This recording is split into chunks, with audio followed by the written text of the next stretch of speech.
কোরআন থেকে কোরআন পাঠ করলাম, দোয়া মাহফিল আয়োজন করলাম এবং তারপরে তো সব ওটাকে আপনারা সবাই টেলিকাস্ট করলেন, সমস্ত বড় বড় টিভি চ্যানেল করলো।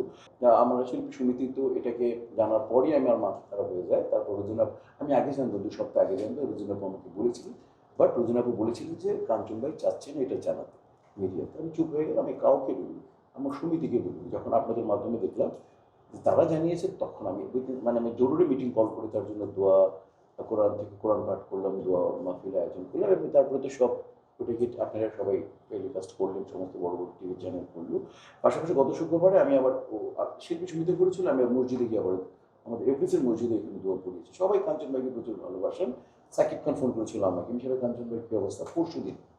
তারপরে আমি ডিটেইল বললাম যেন সাকিব আমাকে সাকিবের যথেষ্ট আবেগ নিয়ে আমাকে প্রশ্ন করলো। শুটিং মানে ফার্স্ট ডে কোন নতুন ছবি শুটিং ছবি শুট ছিল, এসে আমার ভাই কাঞ্চন ভাইয়ের কী অবস্থা, আমি ডিটেইল বললাম। তো তারপরে সে পরের দিন দেখলাম যে কালকে পোস্ট করেছে, ভেরি গুড। তো শিল্পী বাকি শিল্পী থাকা উচিত, ইন্ডাস্ট্রি থাকা উচিত, দেশ থাকা উচিত। তার সেটা যদি শ্রদ্ধা কাঞ্চন সাহেবের মধ্যে শিল্পী হয় তাহলে তো আমাদের সবারই তার পাশে থাকা উচিত। আর আরেকটা কথা আপনি বলছিলেন যে কাঞ্চন ভাইয়ের লেটেস্ট অবস্থাটা, সেটা হচ্ছে যে আমাকে জয় ফোন করেছিল, তার ছেলে। আগে থেকে আমরা পরিচিত ছিলাম ও ইংল্যান্ডে, এবং আমার নিরাপদ সড়ক যে আরেকজন সাংবাদিক বন্ধু আছেন, ভাইস প্রেসিডেন্ট হলেন লিটন ভাইয়া।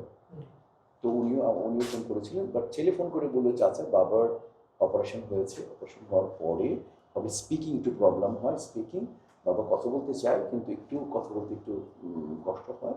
আর ডাক্তার গুড নিউজ হচ্ছে, ডাক্তার বলছে যদি এখন তো রেডিয়েশন চলছে। ওদের স্বপ্ন পূরণে পাশে থাকতে পেরে আমরা গর্বিত।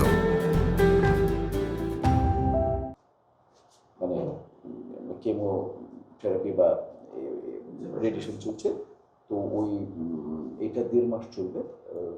ভালো খবর এটা যে ইনশাআল্লাহ 1.5 মাস যাওয়ার পর ভালো একটা খবর পাওয়া যেতে পারে, এটা স্বয়ং জয় আমাকে বলেছে।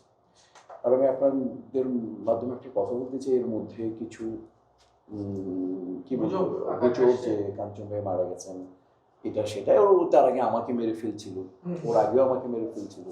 তো এরকম আমি আপনাদের মধ্যে বিনয়ের সাথে যারা এগুলো কন্টেন্ট বিক্রি করেন, তারা তো আমাদের দেশের মানুষ, তারা নিশ্চয়ই তারা আমাদের মতোই বাঙালি, তারা আমাদের মতো কৃষ্টি কালচারে বড় হয়েছে।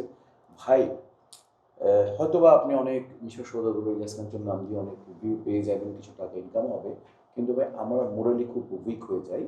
এবং আমাদেরকে নিশ্চয়ই আপনারা আমাদেরকে ভালোবাসবেন। আপনাদের ভালোবাসার জন্য আমরা অলমোস্ট জীবনটাই দিয়ে দিয়েছি, এবং ইন্ডাস্ট্রি পুরো জীবনটাই আমরা দিয়ে দিয়েছি। কাঞ্চন সাহেব দিয়েছে, কাঞ্চন সাহেবের মতো আমাদের সিনিয়ররা দিয়েছে, কাঞ্চন ভাই আমাদের বন্ধু, আমি অমিত হাসান, ওমর হাসান, এই গ্রুপ।